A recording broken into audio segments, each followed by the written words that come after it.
Roma pasal yang ke-7. Arti hukum Taurat. Apakah kamu tidak tahu, saudara-saudara? Sebab aku berbicara kepada mereka yang mengetahui hukum, bahwa hukum berkuasa atas seseorang selama orang itu hidup. Sebab seorang istri terikat oleh hukum kepada suaminya selama suaminya itu hidup. Akan tetapi apabila suami itu mati, bebaslah ia dari hukum yang mengikat kepada suaminya itu. Jadi selama suaminya hidup, ia dianggap berzina kalau ia menjadi istri laki-laki lain. Tapi jika suami telah mati, ia bebas dari hukum, sehingga ia bukanlah berzina kalau ia menjadi istri laki-laki lain. Sebab itu, saudara-saudaraku, kamu juga telah mati bagi hukum Taurat oleh tubuh Kristus, supaya kamu menjadi milik orang lain, yaitu milik Dia yang telah dibangkitkan dari antara orang mati, agar kita berbuah bagi Allah. Sebab waktu kita masih hidup di dalam daging, hawa nafsu dosa yang dirangsang oleh hukum Taurat bekerja dalam anggota-anggota tubuh kita, agar kita berbuah bagi maut.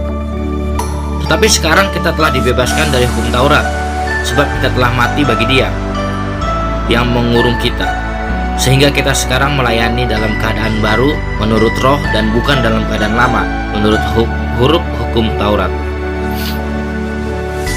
Jika demikian, apakah yang hendak kita katakan?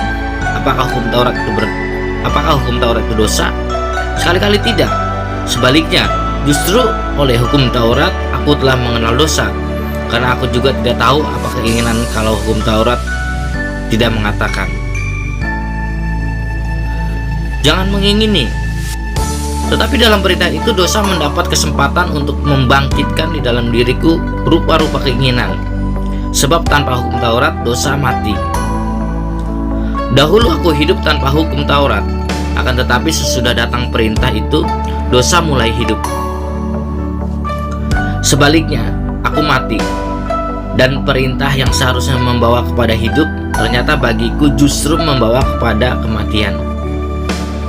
Sebab dalam perintah itu, dosa mendapat kesempatan untuk menipu aku, dan oleh perintah itu ia membunuh aku. Jadi hukum Taurat adalah kudus, dan perintah itu juga adalah kudus, benar, dan baik. Perjuangan hukum Taurat dan dosa. Jika demikian, adakah yang baik itu menjadi kematian bagiku? Sekali-kali tidak. Tetapi supaya nyata bahwa ia adalah dosa, maka dosa mempergunakan yang baik untuk mendatangkan kematian bagiku, supaya oleh perintah itu dosa lebih nyata lagi keadaannya sebagai dosa.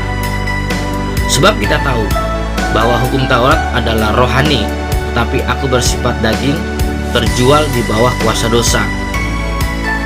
Sebab apa yang aku perbuat, aku tidak tahu, karena bukan apa yang aku kehendaki yang aku perbuat, tetapi apa yang aku benci, itulah yang aku perbuat. Jadi jika aku perbuat apa yang tidak aku kehendaki, aku menyetujui bahwa hukum Taurat itu baik. Kalau demikian, bukan aku lagi yang memperbuatnya, tetapi dosa yang ada di dalam aku. Sebab aku tahu bahwa di dalam aku, yaitu di dalam aku sebagai manusia, tidak ada sesuatu yang baik. Sebab kehendak memandang ada di dalam aku, tapi bukanlah hal yang berbuat apa yang baik. Sebab bukan apa yang aku kehendaki, yaitu yang baik yang aku perbuat, melainkan apa yang tidak aku kehendaki, yaitu yang jahat yang aku perbuat.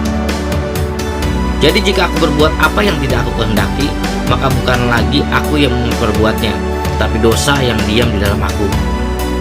Demikian aku dapati hukum ini, jika aku menghendaki berbuat apa yang baik, yang jahat itu ada padaku.